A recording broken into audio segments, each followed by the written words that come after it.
I guess. I got all kinds of different advice today about whether or not to take the dugout route, where you got to hit these dugouts spot on. Finally decided this morning I'm doing it. Got underway. My chart plotter wouldn't engage with the GPS. Duck fleet, meet up with Chevy Duck. No. Duck fleet, meet up with Chuck the Duck.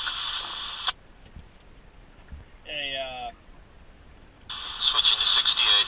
Seems like everything's resolved itself now, so I'm going to go for it. Some of the bigger boats are going for it, so I'm going to go for it. Don't feel like I had the Texas 200 experience if I don't give it a try. So here goes nothing. Okay, it's I don't know, it's almost 8, got a late start today. I was going to go with the ducks, and I wasn't going to go with the ducks, and they were taking the dugout route, which is the tough route. Then I decided I'd do it on my own. I got started, and I had GPS issues. And now that I'm underway, the GPS seems to have cleared itself up. So I think I'm going to try the dugout route. It's the crazier route that if you go aground, it's a real nightmare, but I think I can push through, and going to give it a shot. So we'll see how it goes. Okay, so getting close to the first cut here. This is what I got going. I got chart out. I got 2 GPSs running in case I have one crap out, and I'm hoping the big one there, the iPad chart plotter, will drive me right through. That's the one I've been having problems with. If it craps out, I'll go to my backup one, which is a little smaller, but that's fine. I should be able to get through. With some of the size of the other boats that are going through here, if I don't try this with Scout, then it should be fine. So we're going for it. Just reefed down a bit.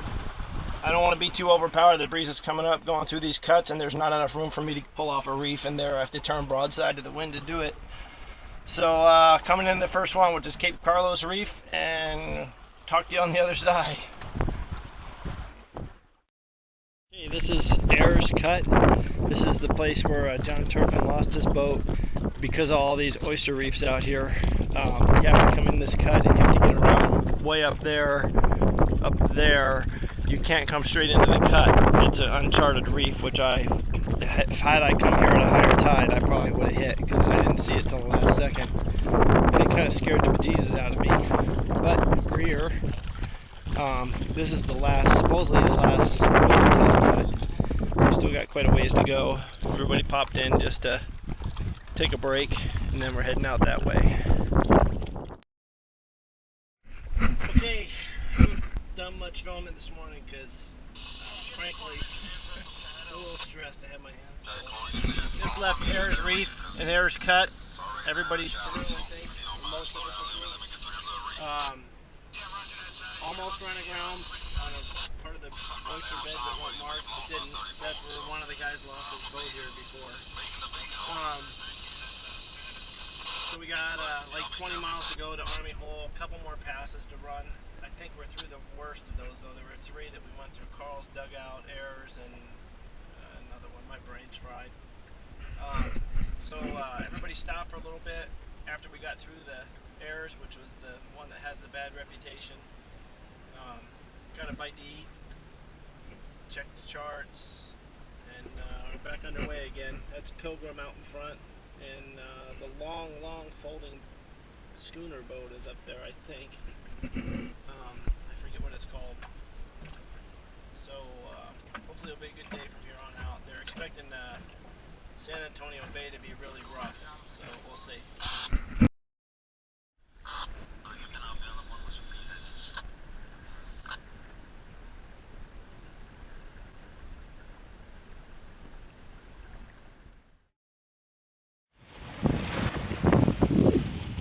Okay, going towards South Pass off of San Antonio Bay. That'll be the last pass, I believe, and then I make the turn towards Army Hole, and that's the stop for tonight. That's it. Pushing through.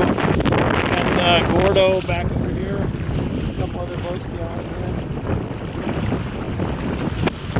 Kind of nervous day going through all these passes and stuff, but so far we made it through. I bounced across Panther Reef, but I made it across, so that was good. I'm a little worried I wasn't going to make it through there when I started hitting bottom, but made it through. Wind's blowing good. It's blowing steady 15 with gusts up to about 22, and we're making about 5 knots, so got about 10 more miles, 12 more miles to go.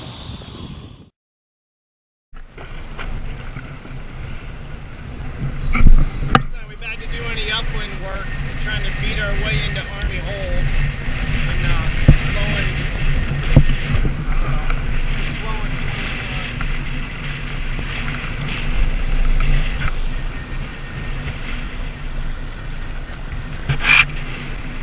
Trying to crawl along the shoreline, not hit the shallows, but I got to make a right-hand turn and tack up here, so I'm trying to keep all the height I can. Long, slow way to finish this day.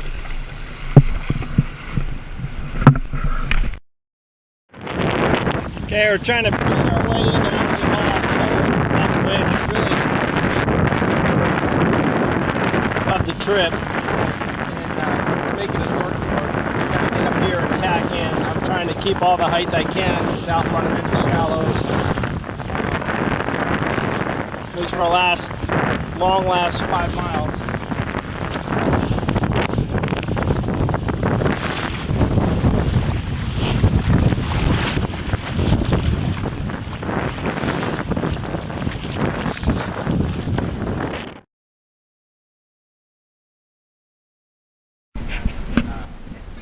This is Camp 4, Army Hole. Had to beat our way in here, and when you got to the entrance, pretty much had to get out and wade the boat in. You see the small boats there, pulled into the cove, and then on the other side of this point here is a small marina that the big boats were able to get some slips in. And as I come around here, you'll see there's Gordo and John and Sarah, and Gordo and Sarah were fishing, and they were pulling the fish in. It was pretty cool.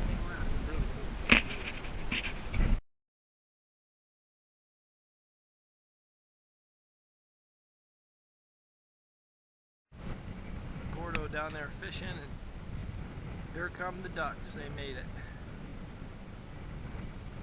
A pretty sight.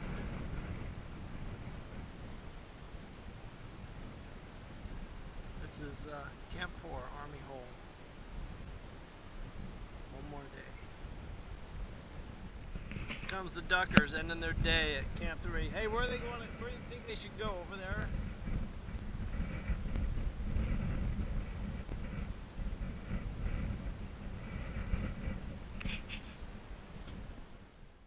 Old Travis and crew from the Pilgrim invited me over for dinner, and they had baked a cobbler in a Dutch oven. And man, I tell you what, that was some good stuff. Thanks, you guys. So everybody pretty much set up their camp. Here's a few pictures of Army Hole, you know. Had some dinner, got ready to crash, have a quiet night, and get up in the morning. And that was about it, right? Well, not exactly.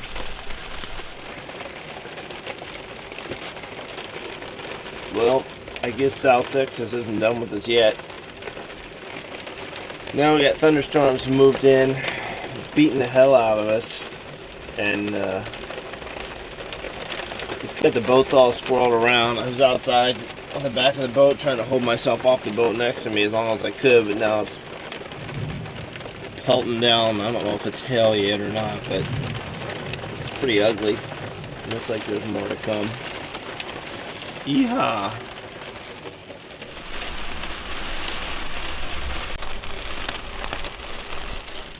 So, you know, all the talks about lightning and mass and stuff.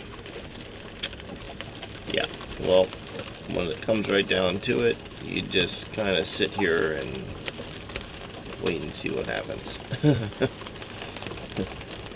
This storm is beating the hell out of us right now. It sounds like by the thunder that it's coming right down on top of us.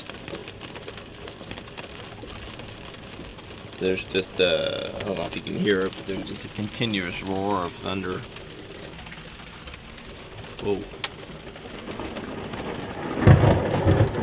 Yeah, I didn't like that. Holy shit.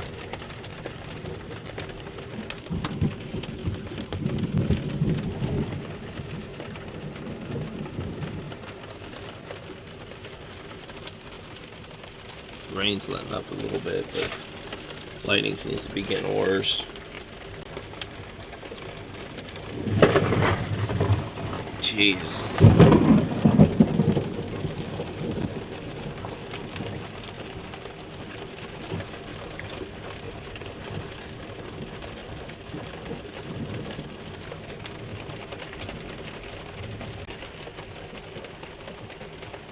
I guess the only good thing about it getting closer is it's going to pass over.